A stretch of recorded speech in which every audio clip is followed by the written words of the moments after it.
Nós vamos para a palavra de Deus hoje no livro de Atos, capítulo 16. Quero ler com você a partir do versículo 27.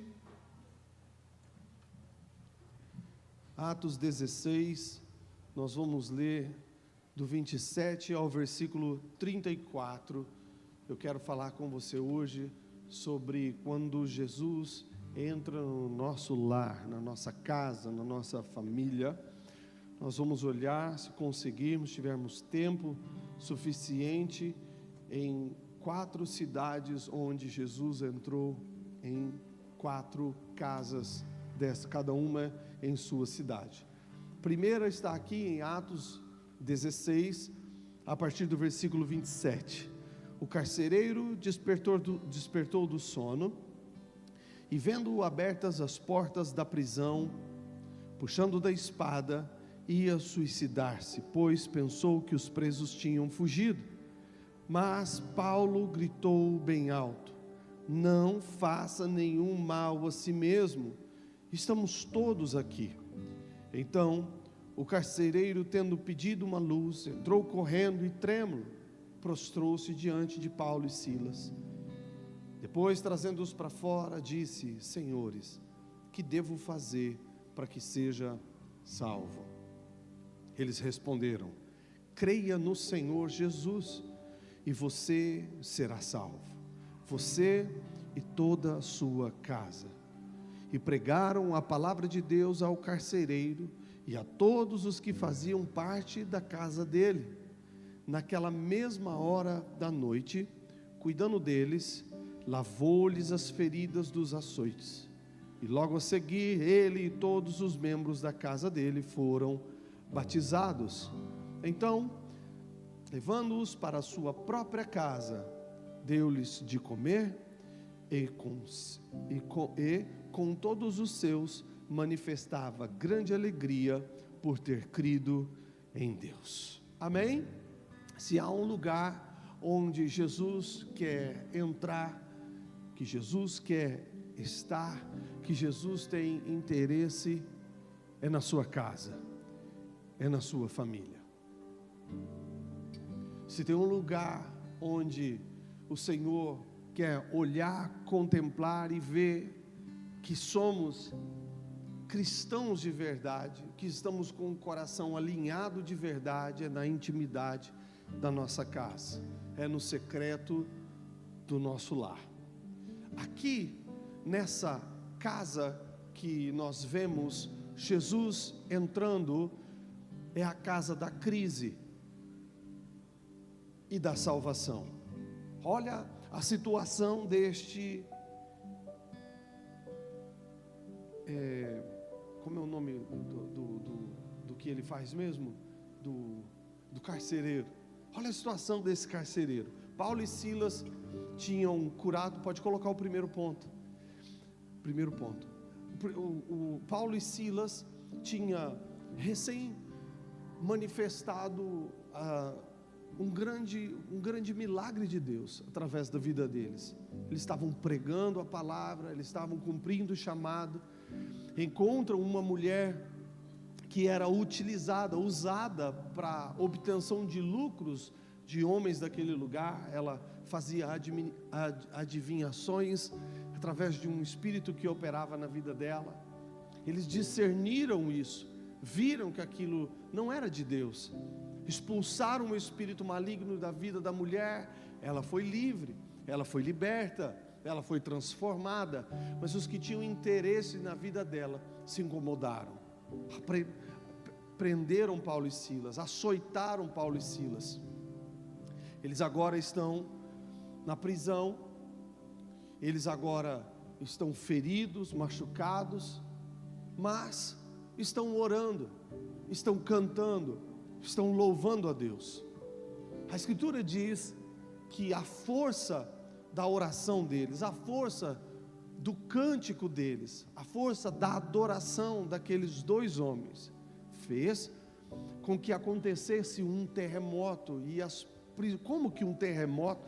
E as prisões, todas as portas das prisões onde eles estavam foram abertas.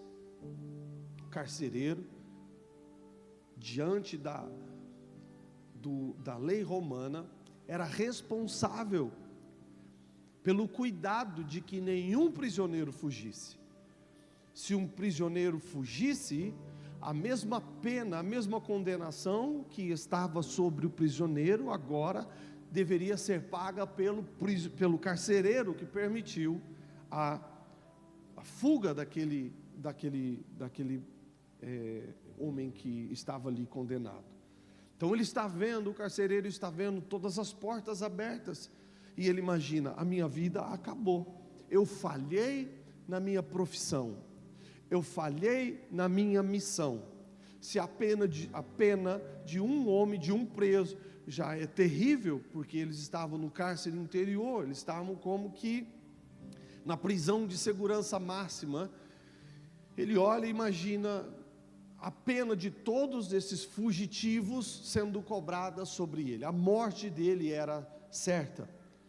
Mas diante do louvor, diante da adoração, diante daquele ambiente onde ele não está preocupado apenas com a condenação do homem, ele não está preocupado apenas com a sentença dos oficiais romanos, ele não está preocupado apenas com a punição na terra. Ele sabe que agora, vendo sua vida próxima da morte, ele precisa preocupar-se com sua salvação. E essa é a pergunta dele: o que eu posso fazer para ser salvo? E a pergunta dele não é: como posso fazer para ser salvo da condenação dos romanos? Você percebe que a resposta que Paulo e Silas dá para ele não é essa. Não é como ele burlar a lei, fugir da lei, não ser punido pela lei. Não. A resposta é sobre aquilo que a pergunta realmente demonstra interesse: a salvação da sua alma. E a resposta é: comece a fé através de você. Comece você a crer. Leve fé para sua casa. E você levando fé para sua casa, a sua casa vai aprender essa fé. A sua casa poderá ser salva também. O que ele está fazendo não é uma promessa direta, automática, de que se ele crer, então todos os filhos e esposa está garantido a salvação porque ele creu. A salvação depende da fé individual. Mas na cultura onde eles se encontram, eles olham e entendem que existe um poder, um peso muito grande quando um homem, o chefe da casa, o cabeça do lar, o sacerdote do lar, o chefe de família, eles entendem a força que tem quando um homem crê. Um homem, uma casa, uma família, era conhecida, a identidade daquela família, a confissão de fé daquela família era determinada pela confissão de fé do homem. Então Paulo e Silas estão ensinando e dizendo: olha, leve o nome de Jesus para sua casa, leve a fé em Jesus Cristo para sua casa, leve a esperança de salvação em Jesus para sua casa. Se você viver isso, se você entrar na sua casa com essa fé, toda essa crise que você está enfrentando, ela será superada pela alegria da salvação. Você pode aplaudir que apesar das crises, a alegria da salvação anima o nosso coração. Às vezes, Jesus entra na nossa casa através de um terremoto. Às vezes, Jesus entra na nossa casa através de uma grande crise. Eu estava compartilhando domingo passado no culto pela manhã. Nós temos ali na igreja no Paraguai, e compartilhando com a igreja como Jesus me encontrou, foi num tempo de grande terremoto na minha vida, foi na pior fase da minha vida, foi no pior momento da minha vida, foi diante da maior crise na minha vida. Eu estava em crise profissional, estava em crise pessoal, estava em crise conjugal, estava em crise financeira, crise existencial, e lá, no fundo do poço, Jesus me encontrou. Às vezes Jesus entra nas casas através das crises. Às vezes Jesus entra nas casas através das crises. Para você que está vivendo a maior crise da sua vida, deixa eu te dar uma boa notícia hoje. Deus pode usar essa crise para entrar na sua casa, transformar você e a sua família. Dá um aplauso para Ele em nome de Jesus. A crise não vem para destruir o seu lar. A crise não vem para acabar com você. Jesus te ama. A crise vem para trazer uma grande decisão na sua vida, para trazer uma grande decisão no seu coração. A decisão de levar Jesus para dentro da sua casa. A crise vem, o terremoto vem, é para desestruturar padrões que não nos dá certeza de salvação. Ele vem para desfazer estruturas que podem comprometer a nossa eternidade na presença do Senhor. As crises vêm para que através delas Jesus possa estabelecer sua graça, o seu amor, o seu favor, o seu cuidado por nós. Amém? Vamos dar uma glória a Deus pelas crises. Não vou mais ou menos, né? Vamos com mais fé agora. Vamos dar uma glória a Deus pelas crises. As crises que você venceu, as crises que você está passando, você vencerá quando Jesus entrar na sua casa. Dá um aplauso para Ele, fala um amém bem forte aí em nome de Jesus. Segunda casa que nós vamos, agora não é a casa assim, né, da crise da salvação, vista como do carcereiro, mas a casa com uma dificuldade. Contudo, através da dificuldade, Jesus foi para essa casa através de um convite. O carcereiro aceitou. Agora, a casa de Jairo, Jesus vai até ela por um convite. Mateus, capítulo 9, versículo 18. Olha que incrível isso, esse versículo sobre a adoração. Enquanto Jesus dizia essas coisas, um chefe da sinagoga, Jairo, aproximando-se, o adorou e disse: minha filha morreu agora mesmo, mas venha impor a mão sobre ela e ela viverá. Jairo está fazendo um convite, ele está chamando Jesus para dentro da sua casa. Jairo está se aproximando de Jesus em adoração. Deixa eu te fazer uma pergunta. A adoração que você apresentou a Jesus hoje denuncia um convite da presença dele para a sua casa? A adoração, o louvor, a força, a concentração que você cantou, que você adorou aqui hoje, seria um bom convite de Jesus para a sua casa? Ou seria como um WhatsApp para ele dizendo: cola aí, chega aí? A sua adoração, o seu louvor, a intensidade que você cantou, que você louvou hoje, seria para Jesus um convite, igual aqueles convites de casamento, todo bonito, decorado, com perfume, com caixinha, com envelopinha? Ou seria só um zap dizendo: se você não estiver fazendo nada, passa lá? Toda adoração, todo louvor é um convite para atrair a manifestação da presença de Deus. Posso ouvir um amém? A manifestação da presença de Deus. Se você tem fé, se você crê, se você entregou a sua vida para Jesus, Ele está presente. Mas eu não quero só Ele presente, eu quero Ele manifestando a presença dEle na minha vida. Você está de acordo, sim ou não? E o que faz Ele manifestar a presença dEle? A presença que cria terremoto, a presença que abre prisões, a presença que quebra correntes. O que faz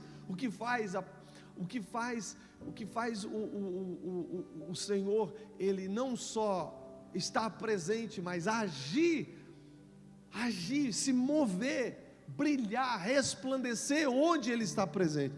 é a verdade, é a intensidade, é a pureza, é a grandeza, é a entrega, é o louvor e a adoração verdadeiro e em espírito. Amém?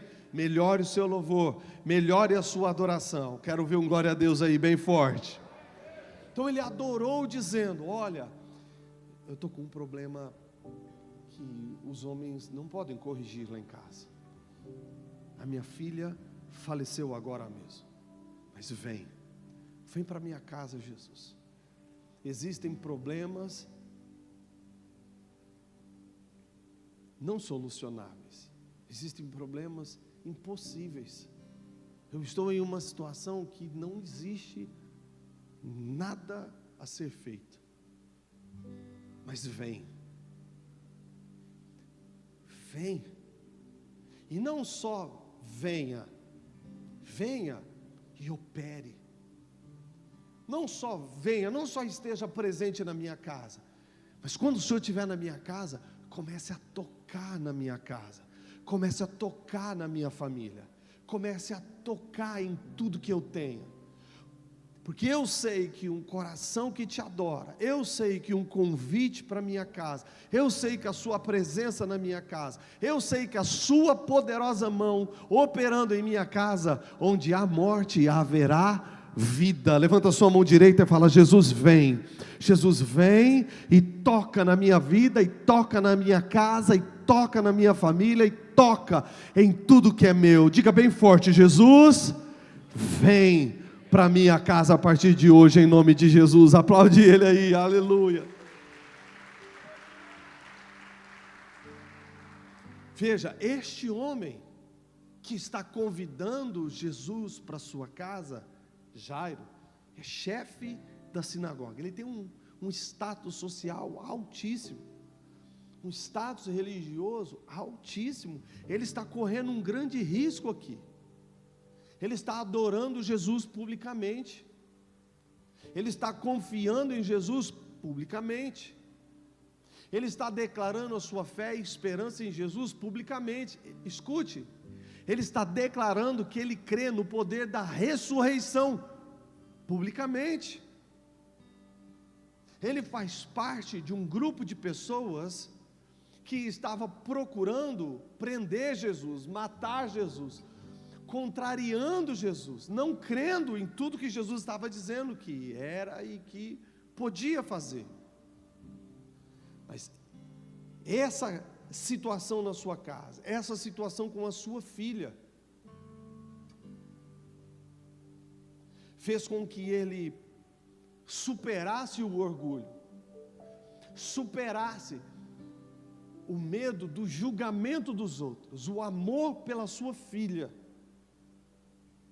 fez com que ele se humilhasse diante de Jesus, publicamente, na esperança de que Jesus pudesse mudar aquela situação. Por que nós adoramos? Por que nós nos prostramos? Por que a gente vem para a presença de Deus? Por que a gente quebranta o coração? Por que a gente vem para o altar? Por que a gente ora? Por que a gente dizima? Por que a gente oferta? Por que a gente quer Jesus na nossa casa? Por que a gente quer a mão dele lá? Não é só por nós, não é só por mim, não é só por amor que eu tenho a ele, é pelo amor que eu tenho pela minha esposa, é pelo amor que eu tenho pelas minhas filhas também.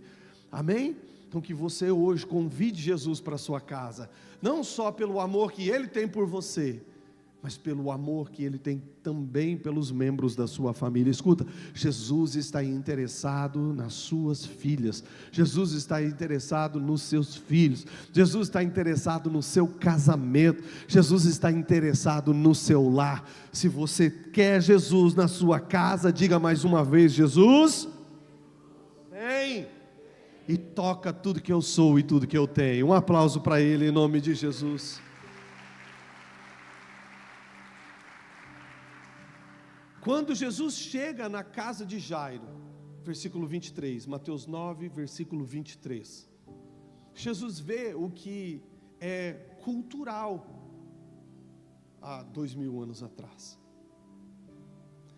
Mesmo famílias pobres, nesse cenário de luto, eles deveriam contratar instrumentistas para trazer para o ambiente músicas, canções de lamento, de dor, de choro, de tristeza. Não apenas instrumentistas, eles precisavam também contratar uma pessoa, contratar um profissional para chorar. Todo velório, todo local de luto que você fosse, que as pessoas iam 2000 anos atrás, tinha lá as flautas tocando música triste e tinha lá uma pessoa contratada para chorar. Eles contratavam uma pessoa que tinha um choro bem triste, um choro bem dramático. O ambiente tinha que conter lamento e choro, demonstração de sofrimento e de dor. Olha o que acontece no versículo 24. Jesus diz: ei, saiam daqui. Você está convidando Jesus para sua casa. Por quê? Porque existe na casa manifestação de morte, manifestação de trevas, manifestação do fim da vida, fim do casamento, fim do relacionamento com os filhos, fim das finanças, fim da profissão, fim da amizade. Há um tempo, um momento de dor, e é um lugar onde há choro, músicas de sofrimento, música de dor, pessoas reclamando, pessoas murmurando, pessoas chorando. A primeira coisa que Jesus observa quando ele chega a uma casa onde ele é convidado é como está o ambiente. E se no ambiente existe isso, canções que não vão trazer vida, primeira coisa que Jesus tira esse tranqueiro daqui. Como são as músicas lá na sua casa? Você quer Jesus na sua casa, você convida Jesus para a sua casa. Mas quando Jesus chegar lá hoje, você está chamando, e eu creio na palavra dele, eu creio que ele atende os convites. Que música está rolando lá?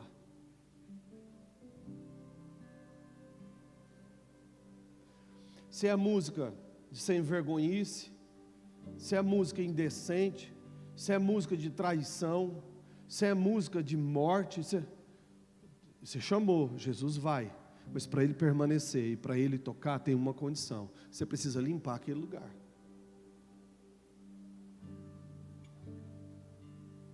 Você quer que Jesus só passe lá?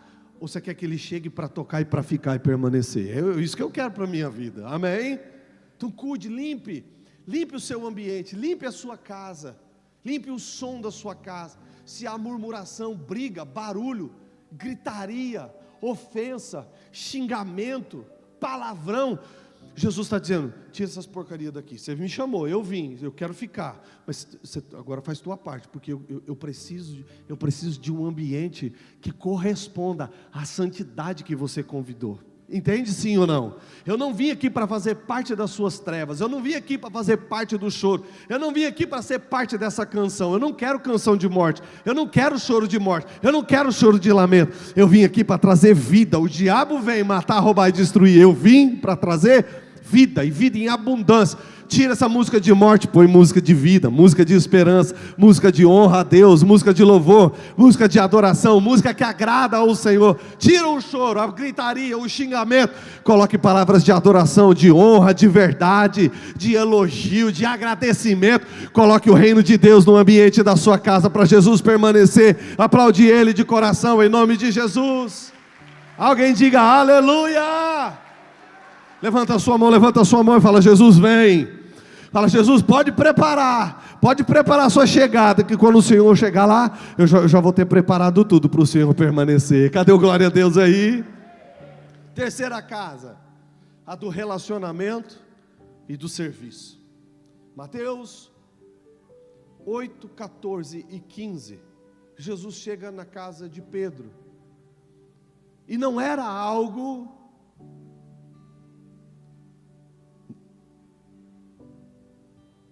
lá fora? Não é música de vida não, aleluia. Jesus chega na casa de Pedro, e Jesus está na casa de Pedro, e vai, e visita, e se manifesta, porque eles tinham um relacionamento. Eles tinham um relacionamento, era natural Jesus estar ali, era natural Jesus se manifestar ali, era natural Jesus visitar ali. E quando Jesus chega, a sogra de Pedro está acamada e com febre. E eles não viam a febre com a leveza, né, que nós conseguimos identificar e até determinado grau de febre ter como normal. Não, eles viam a febre como uma intervenção espiritual, como um agir espiritual. Eles viam a febre muitas vezes até como algum tipo de punição, de peso espiritual. E agora, Jesus está naquele ambiente, Jesus chega ali, tem alguém que está de cama. A Bíblia diz que Jesus tocou-lhe na mão, a febre a deixou. Agora olha que incrível, incrível, incrível. Eu não quero que você pense que Jesus curou uma febre. Não, incrível é o que essa mulher faz, a partir do momento que ela sai da cama. A Bíblia diz que ela se levanta e já começa a servir. Nas casas que Jesus visita, nas casas que Jesus leva cura, nas casas que Jesus leva transformação, na sua casa, a necessidade que você tem, está convidando Jesus, você está preparado para o que você vai fazer depois que Ele fizer o que você pediu? Olha o coração dessa mulher, ela não se levantou e disse: estou um pouquinho melhor agora. Mas alguém me traga uma água lá, traz um bolo de chocolate com cobertura de coco para mim, sim, traz, eu estava ruinzinho agora, né, vou recuperar minhas forças aqui, põe um filmezinho aí para eu assistir, liga o ar-condicionado. Não, ela não quer ser servida. Jesus a toca, e quando ela toca, ela está pronta para servir o reino de Deus. Está chamando Jesus para a sua casa, se prepare em nome de Jesus. Ele vai vir com a provisão, Ele vai vir com a transformação, Ele vai vir com o seu toque. E se você reconhece quem é Jesus, vê Ele, tem um relacionamento com Ele, você não vai ficar parado, você não vai deixar de servi-lo. Ele é digno. Dá um aplauso para Ele bem forte em nome de Jesus. Agora, depois que ela é curada, a Escritura diz que as pessoas começam a chegar naquela casa. Jesus está ali, e Jesus curou. Jesus está operando nessa unção. Jesus não está só pregando, Jesus não está só ensinando, Jesus não está debatendo com os religiosos. Ele está fazendo algo diferente agora. Ele está operando nessa unção de cura. E agora os enfermos começam a chegar, e as pessoas começam a ser curadas, as pessoas começam a ser libertas. Preste atenção no que eu vou te dizer, ainda que toques, ainda que moveres, ainda que curas, por mais simples que seja, quando elas operam na sua casa, o que Jesus quer não é apenas tocar você, Ele quer que a sua casa seja um farol, um ponto de referência, um lugar de testemunho, que Ele cura, para que outros possam ser curados e libertos também. Dá um aplauso a Ele aí em nome de Jesus. Jesus quer entrar na sua casa, querido. Jesus quer entrar na sua casa. Talvez a sua casa hoje está a casa da crise, e Jesus quer transformar ela em casa de salvação. Talvez a sua casa hoje é a casa que está convidando Jesus. E se você está convidando Jesus, Ele quer que a sua casa seja o lugar onde Ele interviu. Talvez a sua casa é a casa do relacionamento. Já é natural para Jesus operar, mover e te atender ali. Talvez sua casa já é a casa que você ora e Deus responde. Agora a pergunta é: como está o seu serviço? Uma casa onde é casa de relacionamento, mas só pede para que Deus faça, e não faz nada para Deus e para os outros, é uma casa onde tem orgulho, é uma casa onde tem soberba, é uma casa onde o coração ainda não entendeu que Ele é Deus e nós somos servos, e trata Jesus como se Ele fosse o servo e nós os senhores. Então, eu estou precisando, Jesus vem e faz, e acaba a história. Está errado. Não, eu tenho necessidade, Ele vem e faz, mas Ele não é meu servo, sou eu que sou o servo dEle. Ele toca, Ele transforma, Ele muda, Ele está presente, e eu o sirvo, assim como eu vou servir por toda a eternidade. Como está o seu servir? Como está o seu coração de servo? Quanta coisa Deus já fez, quanto toque, quanto milagre, quanta provisão, quanto livramento. Que Jesus te levante como um grande servo, em nome de Jesus, amém? Para encerrar, agora, nós vemos nas Escrituras, quarto lugar, para encerrar, em quarto lugar, nós vemos nas Escrituras que é preciso haver um equilíbrio entre o convite, a presença de Jesus na minha casa, no meu quarto, no meu secreto, com a minha família. Mas nós vemos que a igreja de Jesus não acaba ali. A igreja de Jesus, ela continua, ela vai para além da minha casa. Ela vem para a união, para a congregação. Ela vem para o encontro dos santos, onde as casas se reúnem como um corpo, como uma família, para adorar o Deus. Você entendeu isso? Por isso você está aqui nessa noite, amém? Atos 5,42, olha o que a Escritura diz: e todos os dias, Atos 5,42, todos os dias, no templo e nas casas, no templo e nas casas, no templo e nas casas, todos os dias, não cessavam de ensinar, não cessavam de anunciar a Cristo, todos os dias, templo e casa, ensinando e anunciando a Jesus Cristo. Que Jesus entre na sua casa, que você esteja na casa de Jesus, que o povo de Deus vá para a sua casa, que você vá para a casa do povo de Deus. Eu profetizo uns churrasco, umas feijoada, uns caldo bem gostoso, quentinho, que você encontre amigos no meio do povo de Deus, amém? Em nome de Jesus, vamos aplaudir Ele. Aleluia! Esse era o modelo da igreja. Esse é o modelo da igreja primitiva. A igreja estava nos templos, eles iam para o pátio do templo, eles iam para lá, eles iam para se encontrar, eles iam para encontrar outros que ainda não conheciam ao Senhor. Eles iam para os lugares onde as pessoas estavam buscando a Deus, para revelar, para ensinar, para evangelizar que o verdadeiro Deus está vivo, que Ele ressuscitou. E dali, eles se juntavam nas casas, eles se encontravam nas casas. Por isso é extremamente importante você fazer parte de uma célula.